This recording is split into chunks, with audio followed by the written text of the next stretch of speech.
Des jouets minuscules, des voitures minuscules, des petits cercueils, des images poignantes et déchirantes.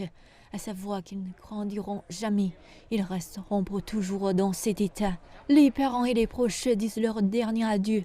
Ils sont en deuil et la nation est en deuil avec eux. Il est probable qu'ils ne se remettent jamais de la disparition tragique de leurs enfants. Voir le corps sans vie de son enfant est quelque chose qu'aucun parent ne devrait voir au cours de sa vie. Mais découvrir comment son enfant est parti, abattu ou poignardé à mort alors qu'il dormait paisiblement dans une garderie, c'est inimaginable. Les familles en détresse présentes aujourd'hui n'oublieront jamais ce drame. Elles n'oublieront pas pour eux dans les moments joyeux les sourires et les rires. Gamfon Sirondaï a perdu ses deux petits-fils, Asia et Asian, tous deux âgés d'à peine 3 ans. Je veux que les gens se souviennent de leur pur caractère, de leur innocence. Ils n'ont pas connu le monde, mais maintenant ils sont partis. Ils étaient à un âge si tendre de leur vie. Malgré toutes ces douleurs et ce désespoir, certaines familles ont survécu à cette tragédie. La petite Amy âgée de 3 ans, les médias locaux l'appellent le miracle.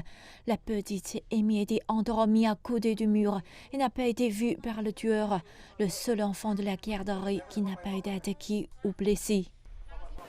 Je pleure avec toutes les familles qui ont perdu des êtres chers. J'ai l'impression d'avoir gagné à la loterie parce que ma petite fille a survécu. Mais je ressens une grande tristesse parce que tant de personnes ont perdu la vie. Cette nuit-là, ma petite fille m'a dit de la serrer très fort dans mes bras. Les familles de ses camarades de classe décédés sont en deuil et la famille d'Amy partagent leur chagrin.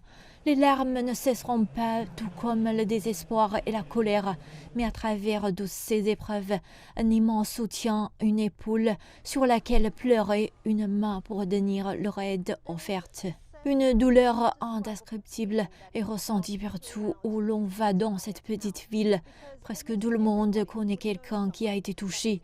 Il y aura sans doute une enquête parce que les gens ici et dans tout le pays se posent de nombreuses questions.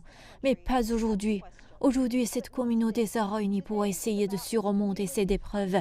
Aujourd'hui, il s'agit des victimes dont les vies ont été arrachées bien trop tôt. Les moines et les familles chantent des prières bouddhistes, accompagnant les petites âmes au ciel, vers un endroit plus paisible que celui qu'ils ont vécu et qu'ils ont laissé derrière eux.